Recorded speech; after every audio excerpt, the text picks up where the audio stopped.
దేవుడు చేసే కార్యాలు బయటికి కనిపించే వాటిలో మనం ఏం చెప్పొచ్చు? ఉద్యోగం ఇస్తే బయటికి కనిపిస్తుంది కదండి. ఏదైనా ప్రమాదం నుంచి దేవుడు తప్పించినా, ఏదైనా ఆర్థిక సహాయము ఆ సమయానికి మనకు అందించినా, లేక మనకి ఏదైనా జబ్బు తగ్గినా దేవుడు నా జీవితంలో కార్యము చేశాడండి అని అంటాం. అంటే దేవుడు చేసే కార్యాలు ఇవన్నీ కూడా బయటకు కనిపిస్తాయి. కానీ దేవుడు చేసే కొన్ని కార్యాలు అవి బయటికి కనిపించవండి. అవి ఏంటి అంటే అంతరంగిక మార్పు. ఈ అంతరంగిక మార్పు అనేది మనకి తెలుస్తుంది, దేవునికి తెలుస్తుంది. అది చాలా కాలం తర్వాత మనుషులు దాన్ని గుర్తిస్తారు. అయితే ఎన్నో లోపాలతో ఉన్న మన జీవితం, అంటే దేవుని వాక్యం వినేటప్పుడు మనకి ఏమనిపిస్తుంది అంటే, దేవుడైతే పరిశుద్ధుడు, దేవుడైతే మంచివాడు, కానీ మన జీవితం మనం చూసుకున్నప్పుడు మనం అలా లేం కదా, మరి నా సంగతి ఏంటి? మనకి చాలా వేదన కలుగుతుంది వాక్యం విన్నప్పుడు. నేను అలా మారాలి, అలా జీవించాలని, కానీ అందుకు అనుగుణంగా మన బ్రతుకులు ఎందుకో మనకు సహకరించవు. అయితే దేవుడు గొప్పవాడు. మనిషిని చూసినప్పుడు లోపం లేని మనుషులంటూ ఎవరు ఉండరు. కనుక లోపభూయిష్టమైన మన జీవితాలను దేవుడు తన చేతిలోనికి తీసుకొని ఆ జీవితాలను మలచే కార్యక్రమం ఒకటి చేస్తాడు. దేవునికి స్తోత్రం. అందుకే మనము శిల లాంటి వారం, దేవుడు మనలను శిల్పిలుగా మారుస్తూ ఉన్నాడని చెప్తాం. కనుక దేవుని ఎన్నుక లోపం లేని మనుషులను ఎన్నుకోవడము ఆయన చిత్తం కాదు. చాలాసార్లు మనుషులు మేమంటామంటే, దేవునిలోనికి రండమ్మా బాప్తిజం తీసుకోండి అంటే, మేము బాగా బ్రతకట్లేదు కాబట్టి మేము రామండి, మేము మారిన తర్వాత వస్తామంటారు. అది ఏమాత్రం కరెక్ట్ కాదండి. మనం వచ్చిన తర్వాత దేవుడు మళ్ళీ మారుస్తాడు. దేవునికి స్తోత్రం. అయితే రావడం మారాలని మనసుతో వస్తాం కనుక దేవుడు దినదినము మనలో ఆ మార్పు అనేది తీసుకొని రావటం జరుగుతుంది. ఈరోజు వాక్యంలో ఇలాగే దేవుని చిత్తములో దేవుడు వాడుకోవాలి, దేవుని కొరకు నిలబెట్టాలి అనుకున్న ఒక వ్యక్తిని యేసు ప్రభు చూసే టైంకి, లేక యేసు ప్రభుతో వచ్చి ఆయన్ని వెంబడిస్తున్న సమయంలో కూడా అతనిలో చాలా లోపాలనేవి ఉన్నాయి. అతను పిరికివాడిగా కనిపిస్తాడు, తొందరపడేవాడిగా కనిపిస్తాడు, సందేహిస్తాడు, యేసు ప్రభుని తిరస్కరిస్తాడు. అతని యొక్క విఫలమైన జీవితాలు ఇవన్నీ మనం చూస్తే నిజంగా ఈ వ్యక్తిన దేవుడు ఎన్నుకున్నాడు అని మనకు అనిపిస్తుంది. మీరు ఎవరైనా చెప్పగలరా ఆ వ్యక్తి ఎవరు? సీమోను అనబడే పేతురు. అయితే ఈరోజు ఆయన జీవితం నుంచి నేను మీకు కొన్ని విషయాలు మాట్లాడాలని ఆశపడుతున్నాను. యేసు ప్రభు అతన్ని ఒక ప్రణాళిక ప్రకారం ఎన్నుకున్నాడు. ఇతను 12 మంది శిష్యుల్లో ఒక శిష్యుడు. కానీ యేసు ప్రభు అందరికంటే ఎక్కువగా ప్రేమించిన వారు 12 మందిలో యాకోబు, యోహాను, పేతురు. ఈ ముగ్గురిని కూడా యేసు ప్రభు వారు చాలా స్పెషల్గా చూసేవారు. అలాంటి పేతురు మీద యేసు ప్రభు వారు తన సంఘాన్ని కట్టాలనుకున్నారు. కానీ ఆ పేతురు జీవితాన్ని చూస్తే ఎలా ఉంది, కానీ చివరికి దేవుడు ఎలా మార్చాడు, పేతురు యేసు ప్రభు మార్చే ఆ యొక్క కార్యక్రమానికి ఎలాగా సహకరించాడు అనేది మన ఆత్మీయ జీవితాల్లో కొన్ని విషయాలను తెలుసుకోవడానికి ఉపకరిస్తుంది. మొదటిగా ఈ పేతురును మనం చూసినట్లయితే ఇతను చాలా పిరికివాడిగా కనిపిస్తూ ఉన్నాడు. మీరు లూకా సువార్త 22వ అధ్యాయం 57వ వచనం మీరు చదివినట్లయితే, యేసు ప్రభు వారిని సిలువ వేయడానికి ముందు శిష్యులందరూ చాలా భయముతో ఉన్న పరిస్థితి.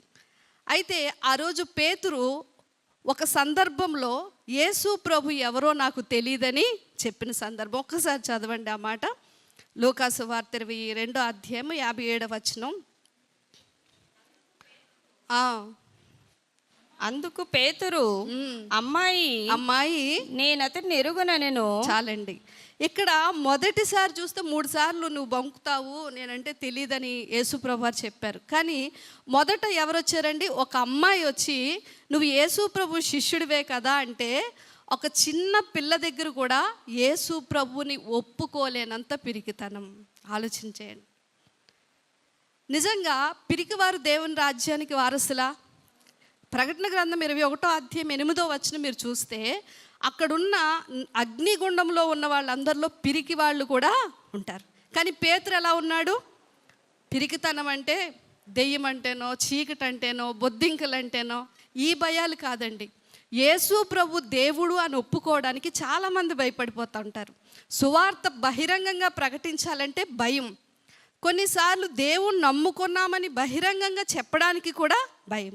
కొంతమంది అయితే బైబిల్ కూడా చేత్తో పట్టుకొని రారండి. ఎందుకు అంటే భయం. కనుక ప్రియ దేవుని బిడ్డలారా, యేసు ప్రభువే అన్నారు, మనుషుల ఎదుట మీరు నన్ను ఒప్పుకోకపోతే తండ్రి ఎదుట నేను కూడా మిమ్మలను ఒప్పుకోను అన్నారు. కానీ ఇక్కడ పేతురు చేస్తున్న పని ఏంటి? యేసు ప్రభు ఎవరో నాకు తెలియదు అంటే. ఇలా చూసుకుంటే పేతురు దేనికి పాత్రుడు అంటే నరకానికి పాత్రుడు. మొదటిగా మీరు చూడండి, యేసు ప్రభు ఎన్నుకున్న పేతురు పిరికివాడిగా కనిపిస్తున్నాడు. మనలో చాలామంది దేవుని బిడ్డలారా పిరికితనంతో ఉంటారు. కానీ దేవుడు మనకి ఏమి ఇవ్వలేదటండి? పిరికితనము కలిగిన ఆత్మను ఇవ్వలేదు. క్రైస్తవుడు మాత్రమే ఒక మరణానికి ఎదురుగా వెళ్ళి నిలబడగలడు. దేవునికి స్తోత్రం. ఈరోజు మనం చూస్తూ ఉన్నాం, యవ్వనస్తులు సహితము దేవుని కొరకు ప్రాణాలను అర్పించడానికి ఏ విధమైన తెగింపుతో ఉన్నారు. మొదటి క్వాలిటీ మనం చూస్తే పేతురు ఏమాత్రము దేవుని చిత్తానికి వాక్యానికి అనుగుణంగా లేడు. రెండవది పేతురులో మనం చూస్తే పేతురు చాలా తొందరపాటు కలిగిన వాడు. ఏంటండి? తొందరపాటు. పేతుర్ని మనం చూస్తే యేసు ప్రభు శిష్యులతో ఎక్కువగా ప్రభుతో ఉన్నప్పుడు ఒకసారి ప్రభు అంటారు, నన్ను సిలువ వేసేస్తారు, నేను అప్పగించబడబోతున్నాను అంటే పేతురు ఏమంటాడు అంటే, ప్రభు అది నీకు దూరమగును కాక. అక్కడ మీరు చూస్తే ఆ వచనం చూడండి, మత్తయి సువార్త 16వ అధ్యాయం 22, 23 వచనాల్లో ఏముందో తెలుసా? పేతురు అంట ఆయన చెయ్యి పట్టుకొని అది నీకు దూరమగుగాక అని ఆయనను గద్దింప సాగాను. అంటే యేసుప్రభు చెయ్యి పట్టేశాడంట. నువ్వు అలా మాట్లాడడానికి వీల్లేదు అంటే ప్రభువునే గద్దించే అంత ఇది. అంటే తొందరపాటు. ప్రభు సిలువుకి వెళ్ళాలి, మిగతా శిష్యులందరూ కామ్గా ఉన్నారు, ప్రభు చెప్పేదంతా వింటున్నారు. కానీ పేతురు మాత్రము తొందరపాటు. రెండవది మనం చూసినట్లయితే మరి మత్తయి సువార్త 26వ అధ్యాయం 51వ వచనంలో ఏముంటుందో తెలుసండి? ఒకసారి యేసు ప్రభుని గెత్సేమనే తోటలో అదే చివరిగా రోమీలు వచ్చి ఆయన పట్టుకోవాలని ప్రయత్నం చేస్తారు. అప్పుడు పేతురంట ఏం చేశాడంట తెలుసండి? ఆ ప్రధాన యాజకుని యొక్క దాసుని కొట్టి, చూసారా అంటే ఎంత దురుసు స్వభావం, ఎంత తొందరపాటు. అసలు ప్రభు ఏమన్నాడు? మీరు సువార్తకి వెళ్ళేటప్పుడు ముందే చెప్తారు, జాలినైనా కత్తినైనా మీరు తీసుకొని వెళ్ళకూడదు. కానీ ఈ పేతురు ఏం పట్టుకొని తిరుగుతున్నాడు? ఎందుకు పట్టుకొని తిరుగుతున్నాడు అంటే పేతురికి కొద్దిగా దీర్ఘదర్శి, ముందే తెలిసిపోతూ ఉంటాయన్నీ. ప్రభు వెళ్తున్నారు, ఈయన్ని పట్టేసుకుని సిలువ వేసేస్తారు, ఏదో జరగబోతుంది కనుక సేఫ్టీగా నేనేం పట్టుకోవాలి? కత్తి పట్టుకోవాలి. ఆ దాసుడినంట కొట్టేశాడటండి. ఫస్ట్ కొట్టి తెగ నరికాను అంటే ఎంత కోపంతో చెవి నరికేయడం. అలాగే మత్తయి సువార్త 17వ అధ్యాయంలో మీరు చూస్తే తాబోరు పర్వతం మీద యేసు ప్రభు వారు ఆ పర్వతం మీదకి వెళ్ళినప్పుడు పరలోకము నుంచి ఒక మహిమకరమైన ప్రకాశమానమైన ఒక వెలుగు ఆయన మీదకి వస్తుంది. అప్పుడు అందులో మోషే అలాగే ఏలియాలు వస్తారు. ఆ కొండ కింద ఎవరున్నారు? పేతురు, యాకోబు, యోహాన్లు ఉన్నారు. ఇంకా కొద్ది దూరానికి మిగిలిన 9 మంది ఉన్నారు. కనుక ఈ యొక్క చిత్రము నిజంగానే యేసు ప్రభు వారు పేతురు అండ్ వాళ్ళ శిష్యులు చూడాలనే అది అనుమతించారు. ఒక్కసారిగా ఆ మేఘం వచ్చినప్పుడు మోషే, ఏలియా అక్కడ ప్రత్యక్షమైతే పేతురు 4వ వచనంలో ఏమంటున్నాడో చూడండి, ప్రభువా మనం ఇక్కడ ఉండుట మంచిది, నీకొకటి ఏలియాకొకటి పర్ణశాలలు నేను కట్టేస్తాను. అంటే ఏంటి? ఏం ఆలోచించడు. వాళ్ళు ఎందుకు వచ్చారు? అసలు మహిమ శరీరాలతో వచ్చిన వారు ఈ భూమి మీద నివసిస్తారా? ఏం ఆలోచించడు. మనసులో ఏముంటే అది ఆ టైంకి అనేయాలన్నమాట.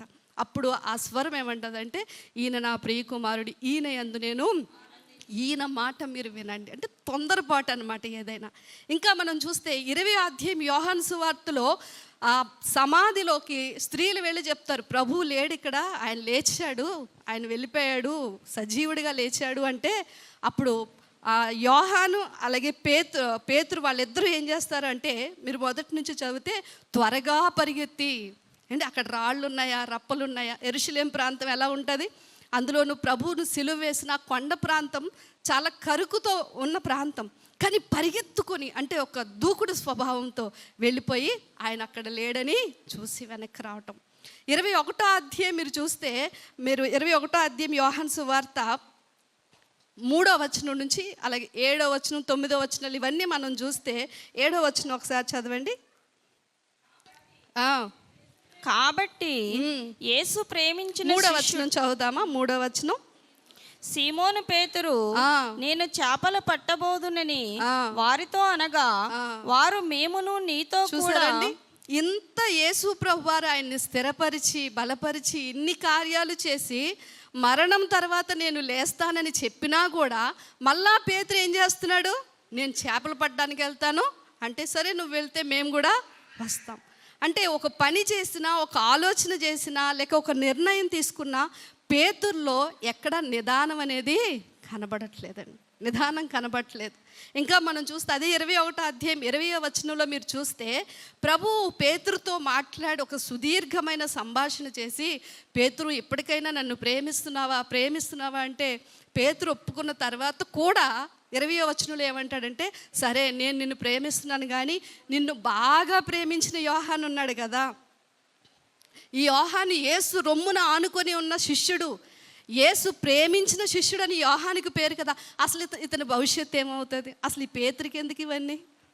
మనలో చాలామంది మన సంగతి మనం పట్టించుకోం, వాళ్ళ విషయాలు వాళ్ళ విషయాలు కావాలి అంటే. పేతురు యొక్క తొందరపాటు చూడండి. మిగతా శిష్యులు ఎవ్వరూ కూడా ఇలాంటి ప్రశ్నలు వేసినట్లు కానీ, ఇలాంటి తొందరపాటు పనులు చేసినట్లుగా కానీ మనకి ఎక్కడా కూడా కనిపించదు. కానీ పేతురండి మనసులో ఏమి ఉంచుకోడు. ఏ పని చేయాలన్నా, ఎవరిని కొట్టాలన్నా, ఈవెన్ ప్రభువును గద్దించాలన్నా సరే, ఏదైనా సరే తొందరపాటు ఒక దుడుకు స్వభావము కలిగిన పేతురు. మరి వాక్యము తొందరపాటు కలిగిన వారి గురించి ఏమంటుంది? సపోర్ట్ చేస్తుందా అంటే, సామెతల గ్రంథం 19వ అధ్యాయం మీరు చూసినట్లయితే 2వ వచనంలో, తొందరపడువాడు తప్పక తప్పిపోను. ఏంటండి ఈ తొందరపాటు అనేది? దేవుని చిత్తాన్ని జరగనివ్వదు. దేవుని చిత్తాన్ని జరిగించాలనుకునేవారు ఆలోచించేటప్పుడు, నిర్ణయాలు తీసుకునేటప్పుడు, మాట్లాడేటప్పుడు, పనులు జరిగించేటప్పుడు ఎలా ఉండాలి? నిదానంగా ఉండాలి. కానీ పేతురు చూస్తే మనకి ఎలా కనిపిస్తున్నాడండి? చాలా తొందరపాటు కలిగిన వాడిగా కనిపిస్తున్నాడు. ఈ పేతురు దేవుని చిత్తాన్ని జరిగించగలడా? ఈ పేతురు యేసుప్రభు కోరుకున్నట్లుగా తన సంఘాన్ని ఆయన మీద కట్టడం సాధ్యమేనా? రెండవ లోపం మనం అతనిలో తొందరపాటు చూస్తున్నాం. దేవుని బిడ్డలారా, సామెతలు చాలా వచనాలు 14వ అధ్యాయం 21వ అధ్యాయం మీరు ఇవన్నీ చూస్తేనంట, విశ్వాసి ఏం చేయాలటండి? మాట్లాడేటప్పుడు కూడా నిదానించాలట, ఆలోచన కూడా చాలా నిదానంగా చేయాలంట, పనులు చేసేటప్పుడు కూడా మనం ఎలా చేయాలి? నిదానంగా ఉండాలి అని వాక్యం సెలవిస్తుంది. కానీ పేతురు అందుకు విరుద్ధమైన స్వభావంతో మనకి కనిపిస్తూ ఉన్నాడు. ఇక 3వదిగా మనం చూసినట్లయితే, పేతురు యేసు ప్రభుని పూర్తిగా నమ్మలేదండి. యోహాను సువార్త 1వ అధ్యాయము 40వ వచనం నుంచి మనం చూస్తే, ముందు ఈ ఆంద్రియా, పేతురు వీళ్ళందరూ కూడా ఎవరు శిష్యులు అంటే యోహాను యొక్క శిష్యులు. ఈ యోహానేమో ఆయన ఎచ్చవలసి ఉన్నది, నేను తగ్గవలసి ఉన్నది అన్నాడు.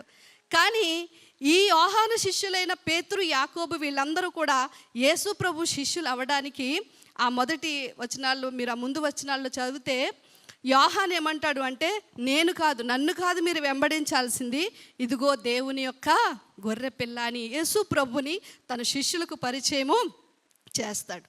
పరిచయం చేసిన తర్వాత 41వ వచనం 42వ వచనం, మీరు ఆ 40వ వచనం నుంచి ఒకసారి కిందకి చదవండి ఒకసారి.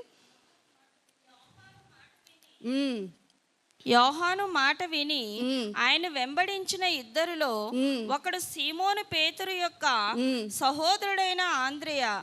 ఇతడు మొదట తన సహోదరుడైన సీమోనును చూచి మేము మెస్సయ్యను కనుగొంటుమని అతనితో చెప్పి యేసునొద్దకు అతని తోడుకొని వచ్చెను. మెస్సయ్యను మాటకు అభిషిక్తుడని అర్థము. యేసు అతని వైపు చూచి నీవు యోహాను కుమారుడు కుమారుడవైన సీమోనువు, నీవు కేఫా అనబడుదువని చెప్పెను. చూసారా, ఇక్కడ ఆంద్రియ పేతురుని తీసుకొచ్చి ఎవరికి పరిచయం చేస్తున్నాడు? యేసు ప్రభువుకి పరిచయం చేస్తున్నాడు. యేసు ప్రభుని పేతురికి పరిచయం చేస్తున్నాడు. ఇప్పుడు యేసు ప్రభుని పేతురు నమ్మడానికి ఒక బలమైన ఆధారం ఏంటి అంటే, నువ్వు ఎవరు కుమారుడు అనే సంగతి యేసు ప్రభు చెప్తున్నాడు. దేవునికి స్తోత్రం. అంటే నీ గతం ఏంటో చెప్పేస్తున్నాడు. తర్వాత భవిష్యత్తులో నువ్వు ఏమి కాబోతున్నావు అంటే, నువ్వు కేఫా అనబడుదువు, ఈ బండ మీద నా సంఘమును కడుతాను. అంటే ఇప్పుడు పేతురు వెంటనే పూర్తి విశ్వాసంలోకి వచ్చేయాలి. అయ్యో, యేసు ప్రభు నా గతం చెప్పాడే, నా భవిష్యత్తు చెప్పాడే, కనుక ఈయనే నిజమైన దేవుడు అని నమ్మాలి. కానీ నమ్మాడా అంటే పూర్తి నమ్మకం లేదండి. లూకాసు వార్త 4వ అధ్యాయం 38, 39 వచనాలు మీరు చదివితే, పేతురు వాళ్ళ అత్తకి ఒకసారి ఒంట్లో బాగోదు, జ్వరంతో ఆమె పడి ఉంటుంది, విపరీతమైన జ్వరం వస్తుంది. ఈ మొదటిసారి పేతురు నమ్మలేదు కనుక యేసు ప్రభు వారు నేరుగా రెండవసారి ఎక్కడికి వెళ్తారు అంటే, వాళ్ళ ఇంట్లోనికి వెళ్ళి ఆమె జ్వరాన్ని తగ్గిస్తారు.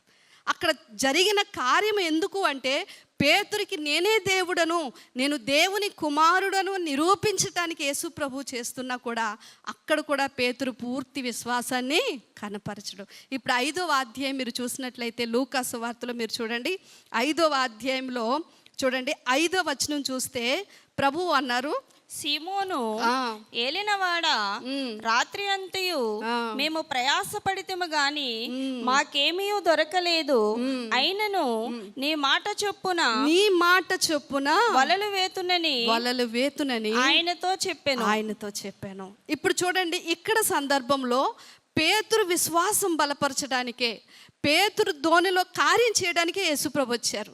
అక్కడ కూడా ప్రభు అన్నారు, సీమోను నువ్వు ఇప్పుడెళ్ళి వల ఇయ్యి అనేసి అంటే, సీమోనులో చూడండి సగం అవిశ్వాసం కనిపిస్తుంది. అదేంటో తెలుసా? మేము రాత్రంతా ప్రయాసపడ్డాం, మా ప్రయత్నాలన్నీ మేము చేసాం. ఇది సగం అవిశ్వాసం. అంటే చెప్పిన వెంటనే చేసి లేదు, కానీ ఒక కారణాన్ని మాత్రం చెప్తా ఉన్నాడు. రెండోది ఏమంటున్నాడంటే, కొంచెం విశ్వాసం కలుగుతుంది, అయినను నీ మాట చొప్పున నేను వల వేస్తాను. అంటే ఇప్పుడు పేతురు యొక్క విశ్వాసాన్ని క్రీస్తు మీద స్థిరపరచుకోవడానికి ప్రభు ఏం చేశారు అంటే, అక్కడ వలలు నిండా మరి చేపలు పడ్డం. అప్పుడు పేతురు ఏమంటాడంటే, అయ్యా నేను పాపాత్ముడను, నన్ను విడిచిపెట్టి వెళ్ళిపో. చూడండి, పేతురులో సందేహాన్ని పారద్రోలి క్రీస్తు మీద విశ్వాసం స్థిరపరచబడ్డానికి ప్రభు ఆయన వెంట పని చేస్తూ వస్తున్నారు. దేవునికి స్తోత్రం కలుగును గాక. ఇంకా మీరు చూసినట్లయితే చూడండి ఒకసారి, లూకాసు వార్త 22వ అధ్యాయము 31వ వచనం 32వ వచనాలు మనం చూసినట్లయితే, లూకాసు వార్త 22, 31, 30. సీమోను ఇదిగో సాతాను మిమ్మును పట్టి, చూడండి, ఇదిగో సాతాను మిమ్ములను పట్టి గోధుమల వలె జల్లించుటకు, చూడండి మిమ్ములను కోరుకొని. జాగ్రత్తగా గమనిస్తే శిష్యులందరి విశ్వాసాన్ని సాతాను పరీక్షిస్తుంది, శిష్యులందరి మీద అటాక్ చేస్తుంది సాతాను. కానీ ప్రభు పర్టికులర్గా ఏమంటున్నారు అంటే, నీ విశ్వాసము, చూడండి కిందకి చదవండి, నీ నమ్మిక. ఇందాకేమన్నారు? మిమ్మల్ని అందరినీ సాతాను పరీక్షిస్తుంది, కానీ నీ నమ్మిక, ఎందుకంటే నువ్వు ఎప్పుడు స్థిరంగా ఉంటావో ఎప్పుడు అస్థిరుడిగా మారిపోతావో తెలియదు. మిగతా వాళ్ళతో నాకు ప్రాబ్లం లేదు, కానీ నీ విశ్వాసం ఎక్కడ తప్పిపోతుందో అని ప్రభు ప్రత్యేకంగా ఎవరి కోసం ప్రార్థన చేశారంట? పేతురు కోసం ప్రార్థన చేశారంట. దేవునికి స్తోత్రం, హల్లెలూయా. మనం చాలాసార్లు దేవుడు నాకేం చేశాడు అని అంటామండి. అన్నిటికంటే అతి కష్టమైన పని ఏదైనా ఉంది అంటే, మనలను ఆయన రూపంలోనికి మార్చడమే చాలా కష్టమైన పని. ఆ పని ఈరోజు మనలో ఎవరు చేస్తున్నారండి? దేవుడు చేస్తూ ఉన్నాడు. ఎన్నిసార్లు పడిపోతాం, ఎన్నిసార్లు విశ్వాసంలో సడలిపోతూ ఉంటాం, ఎన్నిసార్లు ఆయనేం దేవుళ్ళే అంటాం. కార్యం జరిగితే ఒకలా ఉంటాం, కార్యం జరగకపోతే ఒకలా ఉంటాం. కొన్నిసార్లు పిరికితరాన్ని ప్రదర్శిస్తాం, కొన్నిసార్లు తొందరపాటు నిర్ణయాలు తీసుకుంటాం. దేవుని చిత్తానికి, దేవునికి అనుకూలమైన జీవితం మనలో కనబడదు. కానీ ఓపికగా ఆయన మన దగ్గర ఏం చేస్తున్నాడు? పని చేస్తూ ఉన్నాడు. మన అంతరంగంలో ఆయన చిత్తానుసారంగా, ఆయన సాధనంగా మనలను సిద్ధపరుస్తున్నారు. ఇది అన్నిటికంటే కష్టమైంది తెలుసండి. మన జీవితంలో కార్యం చేయడం చాలా సులువు. ఒక్క మాటతో భూమిని, ఆకాశాన్ని, సమస్త సృష్టిని కలిగించిన దేవునికి మన జీవితంలో ఏ కార్యం చేయడమైనా చిటికలో పని, అది చేయగలడు. కానీ అన్నిటికంటే కష్టమైన పని ఏదైనా ఉందంటే అది నిన్ను నన్ను మార్చడం. మన దగ్గర కూర్చుంటున్నాడు, మనలను మార్చడానికి, మనలను మరచడానికి ఆయన పని చేస్తూ ఉన్నాడు. ఇప్పుడు చూడండి, పేతురు ఇప్పుడు దేవుడు స్థిరపరిచాడు. చేపలు పట్టడం ఎక్కడైనా ఆపేయాలి కదా. మళ్ళీ 21వ అధ్యాయం యోహాను సువార్తలో మళ్ళీ అంట చేపలు పట్టడానికి 3వ వచనం ఇందాక చదివినట్లుగా పునరుత్థానుడు అయ్యాడని తెలుసు కూడా మళ్ళీ విశ్వాసంలో ఏమవుతున్నాడండి? సడలిపోతూ ఉన్నాడు. అంత సందేహించేవాడు. ఒక చిన్న పిల్ల వచ్చి, లేక ఆ యూదులు వచ్చి, నువ్వు పేతురువు, నువ్వు యేసు ప్రభుతో తిరగడం మేము చూసామంటే ఆయన ఎవరో నాకు తెలియదండి అనే అంత తిరస్కరించిన పేతురు మనకి కనిపిస్తూ ఉన్నాడు. 3 విషయాలు చెప్పుకున్నాం. అతను చాలా పిరికివాడు, రెండోది చాలా తొందరపాటు, మూడోది పూర్తి విశ్వాసం దేవుని మీద ఉంచలేదు. సందేహించిన పేతురుగా మనకి కనిపిస్తున్నాడు. 4వ లక్షణం మనం ఆయనలో చూసినట్లయితే, మనం చదివినట్లుగానే లూకాసు వార్త 5వ అధ్యాయంలో విఫలమైన పేతురు మనకు కనిపిస్తూ ఉన్నాడు. పేతురు చేపలు పట్టడంలో చాలా దిట్ట అండి. అసలు ఆ చేపలు పట్టే టీం అందరికీ లీడర్ ఎవరంటే పేతురయ్యే ఉంటాడు కదండి. ఎందుకంటే చాలా కాలంగా వాళ్ళు ఆ వృత్తిలో ఉన్నారు. ఎక్కడ చేపలు పడతాయి, ఏ టైంలో రాత్రంతా ప్రయాసపడ్డాము అంటే వాళ్ళకి తెలుసు ఏ టైంలో ఎక్కడ చేపలు పడతాయో. అంటే పేతురు చేపలు పట్టే నైపుణ్యత కలిగిన వాడు, అంత బలము కలిగి ఓపికగా ఆ పనిని చేయగలిగేవాడు. కానీ ఆ పనిలో ఏమయ్యాడండి? విఫలమైపోయాడు. దేవుని బిడ్డలారా, ఇప్పుడు ప్రభు ఏమంటున్నాడో తెలుసా? ఇప్పుడు నా మాట చొప్పున నీవు వెయ్యి. గమనించండి, మనము దేవుణ్ణి పక్కన పెట్టి కొన్ని ప్రయత్నాలు చేసి లోకంలో ఏదో సాధించేద్దామని వెళ్ళుకుంటూ ఉంటాం. ఈ ప్రయత్నాలన్నీ చేస్తున్నంత కాలము దేవుడు ఏమీ అనడండి. కాముగా చేస్తున్నావు కదా, తిరుగుతున్నావు కదా, ఏదో సాధిస్తానంటున్నావు కదా, నువ్వు నన్ను పక్కన పెట్టి ఏదో నీ జ్ఞానంతో నీకున్న స్కిల్స్ని ఉపయోగించి ఏదో చేయాలనుకుంటున్నావు కదా, చెయ్యి అని దేవుడు వదిలేస్తాడండి. కొంతమంది ఆదివారం చర్చ్ వదిలేసి, ప్రార్థనలు వదిలేసి, కూడికలను వదిలేసి, వాక్యాన్ని, ప్రార్థనకు కూడా సమయాన్ని ఇవ్వకుండా ఏముందంటే పలానా పని ఉంది, ఆ పని నేను పూర్తి చేసేయాలి, పలానా ప్రయత్నం నేను చేస్తున్నాను, అది ఎలాగైనా సక్సెస్ అయిపోవాలని విపరీతంగా అలసట పడిపోతూ ఉంటారు. కానీ దేవుని విడిచి ఆయనకి వెలుపల మనం చేసే ప్రయత్నాలన్నిటి వల్ల మనం విఫలమైపోవడం తప్ప అక్కడ సఫలత అనేది కనిపించదు. ఇప్పుడు దేవుడు ఏమంటున్నాడంటే నా మాట చొప్పున వెయ్యి.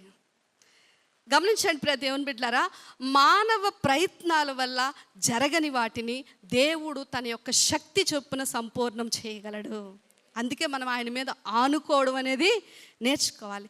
దేవుడు అంట తన శక్తిని మానవ యొక్క బలహీనతల ద్వారా బయలుపరుచుకుంటాడంట. హల్లెలూయా. లోకంలో నుంచి వెర్రి వారిని, తృణీకరింపబడిన వారిని, బలహీనలను వాడుకొని ఆయన నామాన్ని ఆయన ఘనపరుచుకుంటాడంట. రెండవది మనం చూస్తే, పేతురు ఎక్కడైతే ఓడిపోయాడో యేసు ప్రభు అక్కడే ఆయన్ని గెలిపించాడు. దేవునికి స్తోత్రం. అవే వలలు, అదే సముద్రం, అదే మనుషులు, అదే దోణె, ఏమన్నా మారాయండి? మారలేదు. కానీ పేతురు ఓడిపోయాడు తన ప్రయత్నాల వల్ల. యేసు ప్రభు మాట వినిన తరువాత అండి అదే చోట ఒక అద్భుతం జరిగింది. దేవునికి స్తోత్రం. కనుక గమనించండి, దేవుల్లో ఉంటున్నప్పుడు, మనం నమ్మకంగా కొనసాగుతున్నప్పుడు, ఏ మనుషుల మధ్య అయితే మనం తలదించుకుంటామో, ఏ స్థలంలో అయితే ఓడిపోతామో, దేవుడు అదే స్థలంలో అదే మనుషుల మధ్య మన తల ఎత్తి తన నామాన్ని మహిమపరుచుకుంటాడు. సారా అంట తన గర్భాన్ని చూసి తను నవ్వుకుందటండి. ఏం చేసింది? ఎందుకు నవ్వుకుంది? నవ్వడానికి కారణం ఉంది. ఎందుకంటే తన శరీరంలో రెగ్యులర్గా జరుగుతున్న స్త్రీ ధర్మం ఆగిపోయింది. ముసలిది, నా భర్తతో నేను కలిస్తే నాకు గర్భం రావడం అసాధ్యం. తను చూసి తను నవ్వుకుంది. ఊర్లో చాలామంది కూడా సారాన్ని చూసి నవ్వుంటారు కదండి. ఆ వయసులో పిల్లలు పుడితే గర్భం మోయటం ఎంత సిగ్గుగా అనిపిస్తుంది. వయసు కాస్త దాటిన తర్వాత ఇంచుమించు అప్పటికి చాలా వయసు అయిపోయింది సారాకి. కనుక సారా జీవితంలో నవ్వు అందరూ హేళనగా నవ్వటం మనం చూసుంటాం. అబ్రహాము, దేవుడు నాకు పిల్లల్ని ఇస్తాడు అంటే, ఏం అబ్రహాం నీకు అసలు ఏమన్నా జ్ఞానం ఉందా? ఈ వయసులో నువ్వు పిల్లలకి అంటావా? దేవుడు ఏదో చెప్పేస్తే నువ్వు నమ్మేస్తావా అని ఎంతమంది వారి స్థితిని చూసి నవ్వుంటారు. చివరికి సారే తన స్థితిని చూసి తాను నవ్వుకుంది. కానీ అదే సారా జీవితంలో వెటకారంగా నవ్వుకున్న నవ్వుని దేవుడు ఇస్సాకు అనే నిజమైన నవ్వుగా మార్చాడు. దానికి స్తోత్రం. నవ్వులు పాలైపోయిన మన జీవితాలను అంటే సగం పూర్తి చేసి పూర్తి కాని మన కార్యాలను, అది ఇల్లు కట్టడమా, అది ఉద్యోగమా, ఎక్కడికి వెళ్ళినా వైఫల్యమే మిగులుతున్న మన జీవితాలలో దేవుడు చొరవ తీసుకుంటే, ఆయన మాట మనం వింటేనండి, అక్కడే మనలను తల ఎత్తి ఆయన నామాన్ని గనపరుచుకుంటాడు. హల్లెలూయా. విఫలమైన పేతురు మనకి కనిపిస్తూ ఉన్నాడు. చేతకాని వాడిగా కనిపిస్తూ ఉన్నాడు. తన జ్ఞానంతో ఏమీ సాధించలేని పేతురుగా కనిపిస్తున్నాడు. గమనించండి, ఈ పేతురు మీద దేవుడు ఏమంటున్నాడంటే, నా సంఘమును సాధ్యమేనా? అసలు సాధ్యమేనా? పిరికివాడు, తొందరపాటు గలవాడు, ఎప్పుడు నమ్ముతాడో ఎప్పుడు ప్రభువును వదిలేస్తాడో తెలియనివాడు, ఏ పనిని కూడా తనకు తెలిసిన పనిలో కూడా చేతకాని వాడిగానే కనిపిస్తున్న ఈ పేతురు మీద క్రీస్తు సంఘమును కట్టడము సాధ్యమేనా? కానీ దేవుడు అన్నాడు, నీ మీదే నా సంఘాన్ని కడతాను. అసలు పేతురు అనే పేరుకే అర్థం ఏంటంటే కేఫా, రాయి అని అర్థం. మరి ఎలా సాధ్యం అంటే, ప్రదేవుని బిడ్డలారా, తరువాత రెండవ రోల్లో మనము పేతురు యొక్క స్థితిని మనం చూసినప్పుడు, పేతురు బ్రతుకంతా కూడా తల్లక్రిందులు అయిపోయినట్లుగా కనిపిస్తుంది. దేవునికి స్తోత్రం కలుగును కాక. ఇప్పుడు మనం చూసినట్లయితే పిరికివాడైన అదే పేతురు, ఇప్పుడు చూడండి అపోస్తుల కార్యాలు 2వ అధ్యాయం 14వ వచనం మీరు చూసినట్లయితే, పేతురు అంట లేచి నిలబడి బిగ్గరగా ఏమని చెప్తున్నాడు అంటే, యూదులతో మాట్లాడుతున్నాడు. చదవండి ఒకసారి అపోస్తుల కార్యాలు 2వ అధ్యాయం 14వ వచనం. అయితే పేతురు ఆ 11 కూడా లేచి నిలిచి బిగ్గరగా వారితో ఇట్లనెను, యూదయ మనుషులారా. చూసారా? ఆగండి అక్కడ. ఇందాక అక్కడ చిన్న బాలిక ఎవరండి? యూదులు వాళ్ళు, రోమీలు కాదు. ఇంకా యూదుల దగ్గరే యేసు ప్రభు ఎవరో నాకు తెలియదన్న పేతురు ఇక్కడ అపోస్తుల కార్యాల్లో పరిస్థితి ఎలాంటిదో తెలుసండి.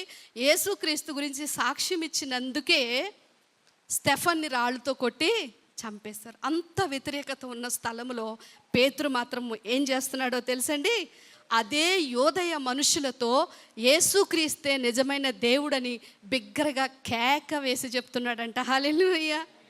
అంటే పిరుకు పేతురు కాస్త ఏమయ్యాడు? ధైర్యవంతుడిగా మార్చబడ్డాడు. తొందరపాటు కలిగిన పేతురుని చూద్దామా?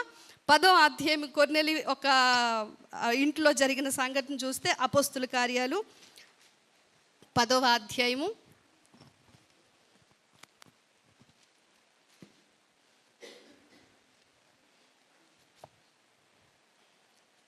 14వ వచనాన్ని మనం చదివేద్దాము. చూడండి, 14వ వచనం చదవండి. 14వ వచనం అపోస్తుల కార్యాలు 10:14 చదువుతున్నాము. అయితే పేతురు, వద్దు ప్రభువా, నిషిద్ధమైనది అపవిత్రమైనది ఏదైనాను నేనెన్నడూ తినలేదని చెప్పగా. ఇక్కడ జరిగిన సందర్భం ఏంటి అని మనం ఆలోచన చేస్తే, ఎంత తొందరపాటు కలిగిన పాత పేతుర్ని ఇప్పుడు కొత్త విధానంలో మనం చూస్తాం. కొర్నేలి ప్రార్థన చేస్తున్నాడు. కొర్నేలి ప్రార్థన చేస్తున్నప్పుడు దేవుడు ఏమన్నాడు అంటే, కొర్నేలి, ఒక సేవకుడు అక్కడ ఉన్నాడు పేతురు, నువ్వు మనుషులు పంపించి ఆయన్ని రప్పించుకో, నీకు సువార్త చెప్తారు. ఎందుకు అంటే అపోస్తుల కార్యాల్లో మొదటి సంఘాన్ని ప్రభు ప్రారంభించారు. అందుకే అపోస్తుల కార్యాలు 15వ అధ్యాయంలో యేసుక్రీస్తు అందరికీ ప్రభు. ఇప్పుడు పేతురు వాళ్ళు ఎవరు అంటే యూదులు, కానీ కొర్నేలి వాళ్ళు ఎవరు? అన్యజనులు. ఇప్పుడు పేతురు, యూదులకి చాలా పద్ధతులు ఉండేవి. అందులో కొన్ని ఏంటి అంటే పవిత్ర జంతువులు, అపవిత్ర జంతువులు అనేవి ఉంటాయి. మీకు నోవాహు కాలంలో చూసినా, ఇవన్నీ నిర్గమాకాండంలో చూసినా కొన్నే తింటారు వాళ్ళు, కొన్ని తినకూడదు. ఇలాంటి నిష్ట కలిగిన వారు. ఇప్పుడు పేతురుతో ప్రభు మిద్దె మీద ఉన్నాడంట, మనుషులు వచ్చారు. ప్రభు అంటున్నాడు, నువ్వు వెళ్ళు వాళ్ళతోటంటే పేతురు ఒక్క అడుగు కూడా ముందుకు వెయ్యట్లే, వేయకుండా అలాగ ఆగిపోయాడు. పేతురుతో ప్రభు అంటున్నాడు, నేను వెళ్ళమని చెప్తున్నాను కదా వెళ్ళు అంటే. ఎందుకంటే పేతురు తన జీవితంలో ప్రతిసారి తొందరపాటే, కానీ దేవుని చిత్తాన్ని జరిగించే టైంకి మాత్రము చాలా నిదానంగా ఆలోచిస్తున్నాడు. దేవునికి స్తోత్రం. అప్పుడు ప్రభు ఏమంటున్నారు అంటే, ఆ పై వచనాల్లో ఆత్మవశుడవుతాడు, ఆకాశం తెరవబడతా ఉంటుంది, 4 చెంగులు పట్టబడిన ఒక పెద్దటి దుప్పటి వంటి ఒక పాత్ర వస్తుంది, అందులోనివి అన్నీ నీవు తిను అంటే. ఇవన్నీ మేము తినకూడదు అంటే దాని అర్థం అక్కడ తినడం తినకపోవడం కాదు, కానీ యేసు ప్రభువారు అందరికీ ప్రభువు, అందరినీ మార్చాలనుకుంటున్నారు ఆయన. కానీ వీళ్ళు యూదులు కనుక వీళ్ళకి ఒక నిష్ఠ అనేది ఉంది కనుక, నేను పవిత్రం చేసిన దాన్ని నువ్వు అపవిత్రమని ఎంచవద్దు అంటే, అన్యజనులను కూడా నేను పవిత్రపరచబోతున్నానని ప్రభు ఒప్పించి దర్శనమిచ్చి క్లియర్గా ఎక్స్ప్లెయిన్ చేస్తే తప్ప పేతురు మిద్దె మీద నుంచి కిందకి దిగలేదు. దేవునికి స్తోత్రం కలుగుతారు. తర్వాత వెళ్తాడు, అక్కడ సువార్త ప్రకటిస్తాడు, ఆత్మబాప్తిజం పొందుకుంటారు, రక్షణ పొందుకుంటారు. కానీ చూడండి, ఇందాకంతా మనం 3.5 సంవత్సరాలు ప్రభువుతో ఉన్న పేతుర్ని ఎక్కడ చూస్తున్న పేతుర్ని మనము పోల్చలేకపోతున్నాం. ఒక నిదానంలోకి వచ్చాడు. ప్రభు మాటని రూఢిపరుచుకుంటేనే కానీ అడుగు కూడా ముందుకు వేయని పేతురుగా మనకి కనిపిస్తూ ఉన్నాడు. 2 విషయాలు. 3వ విషయం మనం చూసినట్లయితే, సందేహించు పేతురుని ఇందాక మనం చూసామండి. ఏ పేతురు? సందేహించు పేతురు. యోహాను సువార్త 6వ అధ్యాయం 68వ వచనం మనం చూస్తే ఒక కొత్త పేతురు మనకి ఇక్కడ కనిపిస్తూ ఉంటాడు. చూడండి, యోహాను సువార్త 6వ అధ్యాయము 68వ వచనం. సీమోను పేతురు ప్రభువా ఎవరి యొద్దకు వెళ్ళుదుము నీవే నిత్య జీవపు మాటలు గలవాడవు. చూసారండి, ఆ ముందు సంఘటన చూస్తే ప్రభువు అంతవరకు అనేక కార్యాలు చూసి పొలోమంట ఆయన దగ్గరికి వచ్చేస్తారు. వాళ్ళందరినీ కూడా యేసు ప్రభు సత్యం వైపు డైవర్ట్ చేయడానికి నేనే నిజమైన జీవాహారం అని చెప్పిన వెంటనే ఇది కఠినమైన మాట అని అనేకులు ఆయన్ని వెంబడించడం మానేశారంట. అందరూ ఒకసారి వెళ్ళిపోయారు. చివరికి 12 మంది ప్రభు దగ్గర ఉన్నారు. ఈ ప్రభు దగ్గర ఉన్న 12 మందిని చూసి ప్రభు అంటున్నారు, మీరు కూడా వెళ్ళిపోవాలనుకుంటున్నారా, ఉండాలని అనుకుంటున్నారా అంటే మిగిలిన వారు కాముగా ఉన్నారు. కానీ పేతురు ఏమంటున్నాడంటే, ప్రభువా నీవే నిత్య జీవపు మాటలు గలవాడు, నిన్ను విడిచి మేమెక్కడికి వెళ్తామయ్యా, నిన్ను మేము విశ్వసించి వచ్చాము అనే మాట ఉంటుంది అక్కడ. చూడండి, ఏంటండి? నీవే దేవుడు పరిశుద్ధుడు అని మేము విశ్వసించి ఎరిగి ఉన్నాం ఏండి. ఇందాకంతా విశ్వాసంలో హెచ్చు తగ్గులు కలిగిన సందేహించే పేతురు ఇప్పుడు ఏమంటున్నాడండి? సమస్య లేదు ప్రభువా, నిన్ను విడిచి వెళ్ళే ఆలోచన మాకు లేదు, ఎందుకంటే నీవు దేవుడు అని రూఢిపరుచుకొని మేము మిమ్మలను వెంబడిస్తున్నాం. అప్పుడు ప్రభు అంటారు, సరే మీరు 11 మందే మిగులుతారు, మీలో ఒకడు సాతాను, అతను నన్ను వెంబడిస్తాడని అక్కడే యూదా పరిస్థితి చెప్పేస్తాడు. కానీ సందేహించు పేతురు ఎలా మార్చబడ్డాడండి? ప్రభువుని ఏనాడు కూడా విడిచిపెట్టుకోవడానికి ఇష్టం లేని బలమైన తీర్మానం తీసుకున్న పేతురుగా మనకి కనిపిస్తూ ఉన్నాడు. ఇంకా గమనించినట్లయితే దేవుని బిడ్డలారా, తర్వాత విఫలమైన పేతురు మనం చూస్తున్నాం. ఏ పేతురు అండి? విఫలమైపోయిన పేతురు పట్ల దేవునికి ఒక అనాది ప్రణాళిక ఉంది. మాటికి చేపలు వీళ్ళు పట్టుకునేటప్పుడు పేతురు దగ్గర అండ్ శిష్యుల దగ్గరికి అలా గలిలయ సముద్రంలో వెళ్ళిపోతున్నప్పుడు ప్రభు వాళ్ళు పిలిచినప్పుడు మొదటి మాట ఏమంటాడు అంటే, మీరు చేపలు పట్టేవారు కాదు కానీ ఇంకా మిమ్మల్ని మనుషులు పట్టేవారుగా నేను చేస్తాను అంటే, ఈ భౌతిక సంబంధమైన ఈ యొక్క అద్భుతమే కాదు పేతురు, నువ్వు ఒక ఆత్మ సంబంధమైన ఒక ఆశీర్వాదంలోనికి నీవు నడిపించబడబోతున్నావని పేతురుతోనే అండ్ వాళ్ళ టీంతో ప్రభు ముందే చెప్తారు. ఇక్కడ వైఫల్యం చెందిన ఈ పేతురు అండి, నార్మల్గా భౌతికమైన చేపలు పట్టడంలోనే విఫలమైన ఈ పేతురు అపోస్తుల కార్యాలు మీరు చూసినట్లయితే 2వ అధ్యాయం మీరు చూడండి. అపోస్తుల కార్యాలు 2వ అధ్యాయము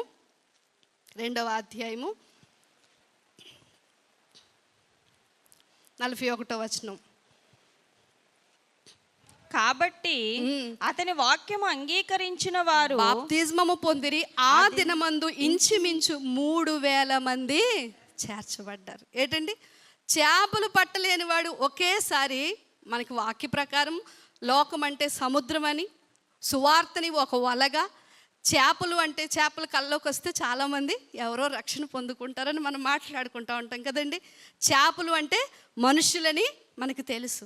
ఈ భౌతిక సంబంధమైన సముద్రంలో వల వేసి చేపలు పట్టలేని పేతురు ఆత్మ సంబంధమైన సువార్త అని వల వేసి లోకములో ఉన్న, సముద్రం అంటే లోకములో ఉన్న అనేక మంది మనుష్యులు అనే ఆ చేపలు అనే ఆ మనుషులను ఒకేసారి ఎంతమంది పడ్డారటండి?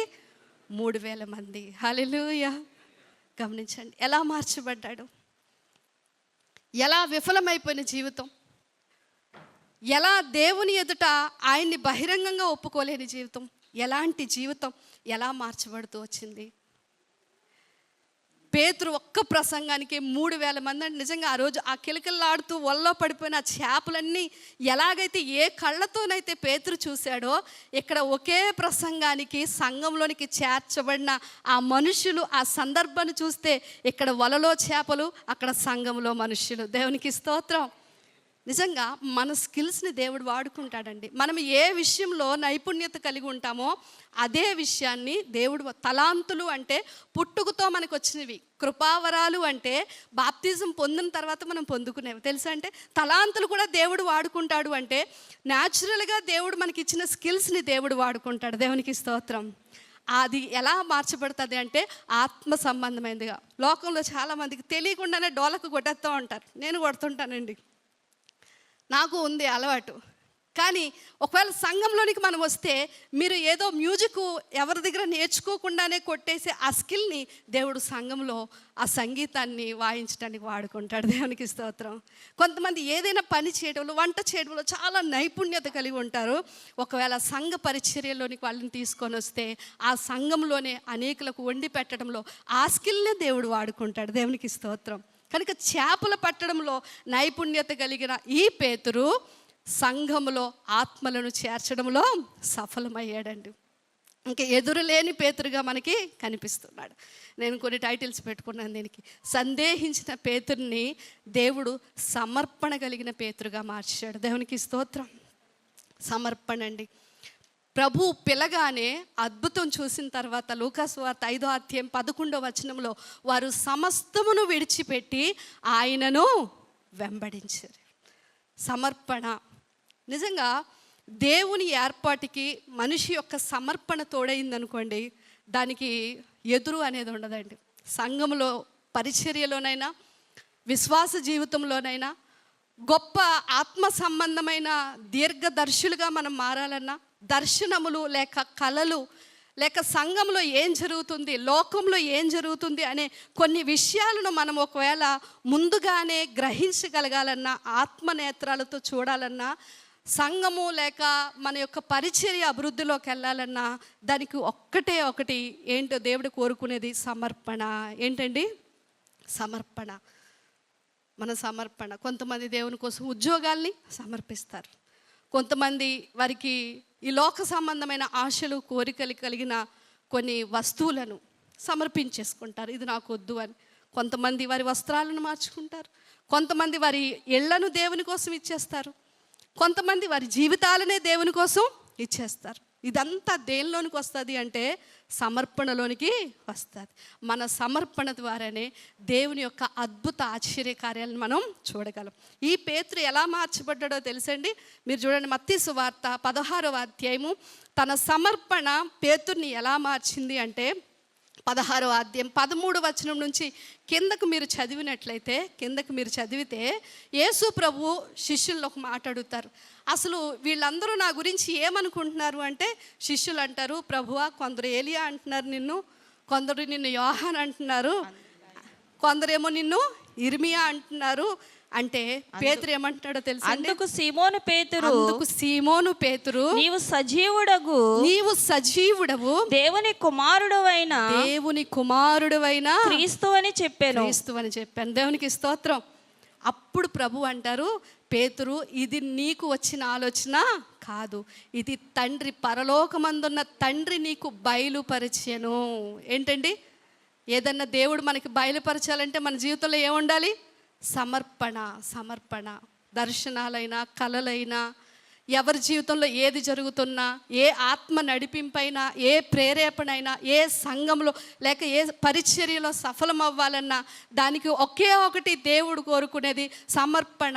మిగిలిన వాళ్ళందరూ నానా రకాల భౌతిక ఆలోచనలు చెప్తూ ఉంటే పేతురు మాత్రం నోనో, నీవు సజీవుడువైన దేవుని కుమారుడు ప్రభు అంటే అప్పుడు అంటున్నారు, చదవండి కిందకి, ప్రభు అంటున్నారు కదా, అందుకు యేసు సీమోను బర్యోనా నీవు ధన్యుడవు పరలోకమందున్న నా తండ్రి ఈ సంగతి నీకు బయలుపరిస్తేనే గాని నరులు నీకు బయలుపరచలేదు. తెలుసా అండి, ఇప్పుడు ఆత్మ సంబంధంగా మాట్లాడుతున్న ఈ పేతురు ఒకప్పుడు భౌతిక సంబంధంగా మాట్లాడాడు. ప్రభు ఏమన్నారు, నన్ను సిలువకు అప్పగిస్తారు, నేను వెళ్ళాలి అని అంటే పేతురు ఏమంటాడు తెలుసా, ప్రభువా నీకు ఎప్పుడు అలాగా జరగకూడదు అంటే ప్రభు అక్కడ ఒక మాట అంటారు, సాతానా నా వెనక్కు పొమ్ము అని గద్దించి, నువ్వు మనుషుల సంగతులను ఆలోచిస్తున్నావు తప్ప దేవుని సంగతుల్ని ఆలోచించవా, ఒక మనిషిలాగా ఎందుకు ఆలోచిస్తున్నావు అన్న అదే ప్రభు ఇప్పుడు ఏమంటున్నారో తెలుసా, ఈ మనుషులందరూ నానా రకాల ఆలోచనలు చెప్తున్నారు, కానీ పేతురు నీవు ధన్యుడవు, నా తండ్రి వల్ల నీకు ఇది అనుగ్రహించబడింది. కారణం సమర్పణ. గమనించండి దేవుని బిడ్డలారా, ఇలాంటి పేతుర్ని దేవుడు ఇలా మార్చటానికి కారణాలు ఏమై ఉంటాయి? అసలు మన జీవితంలో మనము ఎలా ఉన్న స్థితిలో ప్రభువులోనికి వచ్చినా, ఎన్ని లోపాలతో ఉన్నా ఆయన పరిపూర్ణతలోనికి అయితే నడిపించుకుంటారండి. లోపాలు ఉన్నాయి కదా అని మన జీవితాల్లో ఆయన పక్కన పెట్టారు. అయితే మన జీవితంలో దేవుడు ఏం చూస్తాడో క్లుప్తంగా చూసి నేను ముగిస్తాను. మొదటిగా మనం చూసినట్లయితే పేతురులో ఉన్న ఒక మంచి స్వభావం ఏంటి అంటే దేవుని బిడ్డలారా, దేవుణ్ణి ప్రేమించటం. ఏంటి? దేవుణ్ణి ప్రేమించడం, అన్నిటికంటే ఎక్కువగా ప్రేమించడం. ప్రభు విడిచిపెట్టేమంటే సమస్తాన్ని ప్రభు కొరకు విడిచిపెట్టేయడం. ఇంకా మీరు చూసినట్లయితే ఒక అద్భుతమైన మాట లూకా సువార్త 16వ అధ్యాయం మీరు చూడండి, 16వ అధ్యాయము 2వ అధ్యాయము 33వ వచనం. అయితే అతడు, ప్రభువా నీతో కూడా చెరలోనికి అంటే మరణమునకును వెళ్ళుటకు సిద్ధముగా ఉన్నానని ఆయనతో అనగా. అంటే ఇప్పుడు పేతురు ఏమంటున్నాడు అంటే, నువ్వు చనిపోతే నీతో పాటు నేను కూడా చనిపోవడానికి సిద్ధంగా ఉన్నాను, నీవే సజీవమైన మాటలు గలవాడువు. అంటే పేతురులో లోపాలున్నా కూడా ప్రభువును విడిచిపెట్టుకునే ఆలోచన పేతురికి లేదండి. ఏం లేదు? ప్రభువుని విడిచిపెట్టే ఆలోచన పేతురికి లేదు. ప్రాణము కంటే అధికంగా ప్రభువుని ప్రేమిస్తున్నారు. అసలు ఆ కత్తి తీయటం, ఆ చెవి నరికేయడం, ఇది మనం భౌతికంగా అతను ఉద్రేకాన్ని అయితే చూసాం, కానీ దాని వెనక పేతురికి ఏముంది అంటే ప్రభువు మీద అపారమైన ప్రేమ. నా ప్రభువు మీదకి ఎవడొస్తాడు, నా ప్రభువు మీదకి ఎవరైనా వస్తే నేను ఊరుకుంటానా? ఆలోచన చేయండి. మనలో కూడా దేవుడు ఇది చూస్తాడండి. దేవుని ప్రేమించడం అంటే ఆయన ఆజ్ఞలను గైకోవడం. మనలో చాలా లోపాలు ఉంటాయి, కానీ మన హృదయం ఎప్పుడు కూడా ఆయనలాగా మారాలి, ఆయన చెప్పింది చేయాలి అనే ఆ తపన మనలో ఉంటుంది చూసారా, అది దేవుడు చూస్తాడు. దేవునికి స్తోత్రం కలుగును గాక. ఇది మొదటిదండి.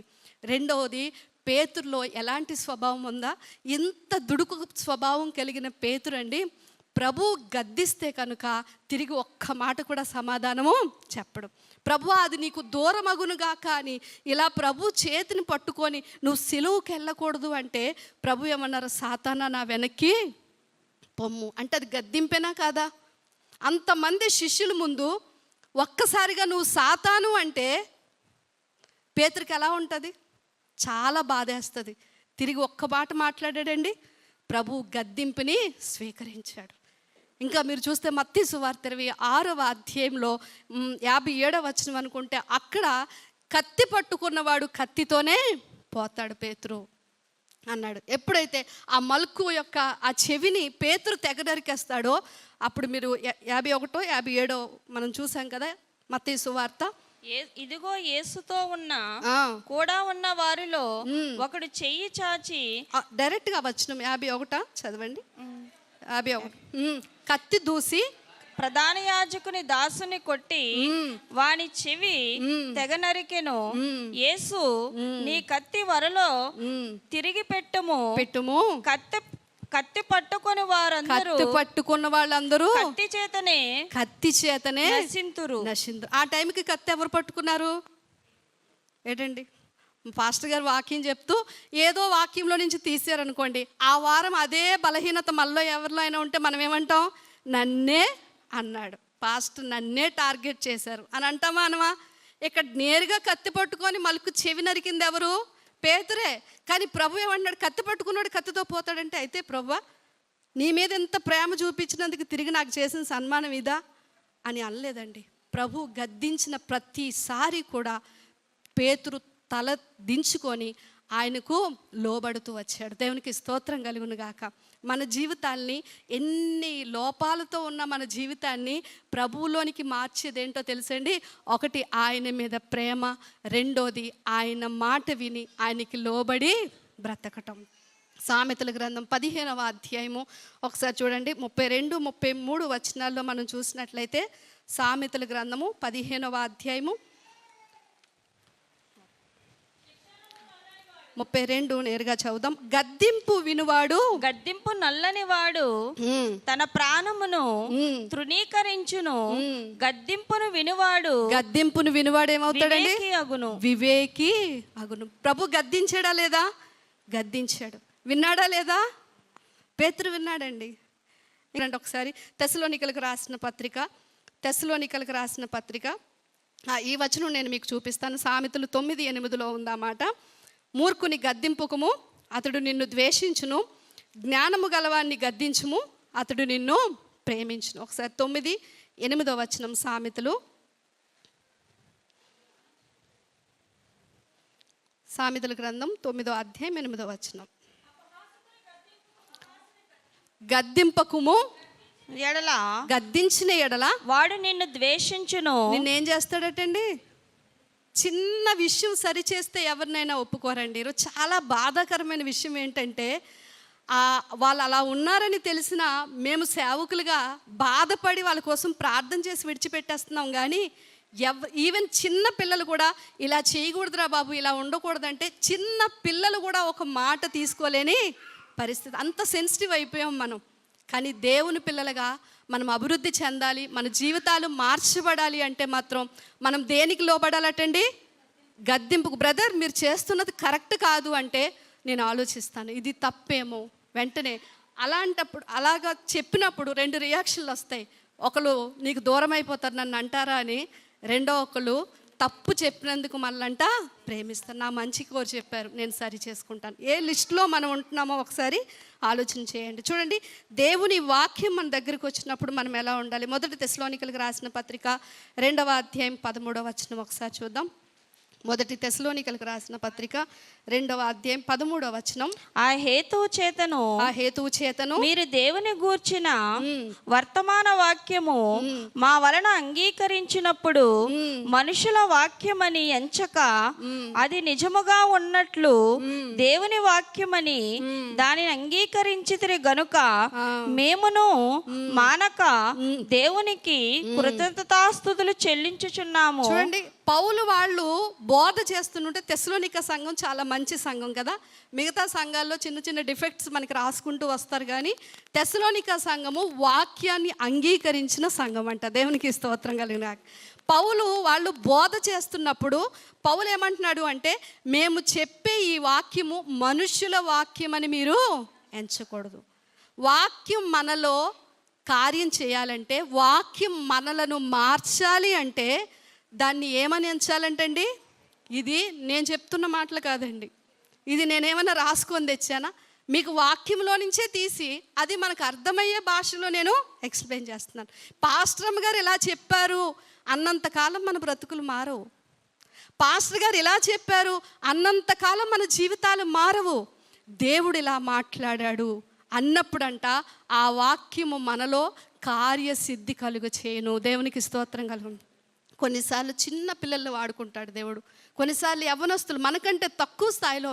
మీరు చాలాసార్లు బ్రదర్స్ కీర్తనలు ధ్యానం చేస్తున్నప్పుడు దేవుడు నేరుగా నాతో మాట్లాడతాడు. ఆ మనిషిని ఎప్పుడు మనం చూడకూడదండి, ఆ మనిషి వెనక మాట్లాడుతున్న దేవుణ్ణి చూస్తే అప్పుడు ఆ వాక్యం ఏం చేస్తుందంట? మనలను మారుస్తుందట. గమనించండి ప్రదేవుని పిరికివాడు అవిశ్వాసంతో దేవుని సందేహించిన వాడే, తిరస్కరించిన వాడే, చాలా దుడుకు స్వభావం, తొందరపాటు కలిగిన వాడే, తనకొచ్చిన నైపుణ్యతలో కూడా సక్సెస్ అవ్వలేని ఒక విఫలమైన పేతురే మనకి కనిపిస్తున్నాడు.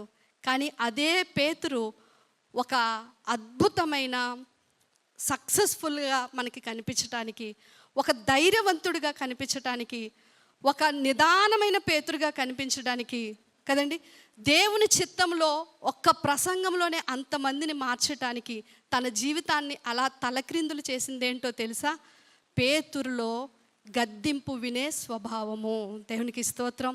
రెండోది, పేతురు ఎన్ని లోపాలున్నా ప్రభువుని మాత్రం విడిచిపెట్టలేదు. ప్రభువుని ప్రాణము కంటే ఎక్కువగా ప్రేమించాడు. ఆయన్ని ప్రేమించడం అంటే ఆయన ఆజ్ఞలను మనము గైకొనడం అండి. ఆయన ఆజ్ఞలను గైకొనడం. ఇలాంటి పేతుర్ని దేవుడు, మరి ఫెయిల్యూర్ పీటర్ని దేవుడు సక్సెస్ఫుల్ సెయింట్గా మార్చి ఉన్నాడు. దేవునికి స్తోత్రం. సక్సెస్ఫుల్ సెయింట్ అని ఎందుకన్నానంటే, ఇప్పుడు సెయింట్ పీటర్ అంటారు, పేతుర్ని ఇప్పుడు ఏమని పిలుస్తారు తెలుసండి? సెయింట్ పీటర్ అని అంటారు. అంటే పరిశుద్ధుడైన పేతురు. ఇలాంటి పేతురుగా మార్చబడ్డాడు. తలకిందులైపోయింది పేతురు జీవితం. అందుకేనంట ఈ పేతుర్ని మరణించే హతసాక్షుల లిస్టులో పేతురు చనిపోయేటప్పుడు రోమన్ గవర్నమెంట్ పేతురికి సిలువ వేయడానికి ఒక సిలువను తీసుకొని వచ్చారటండి.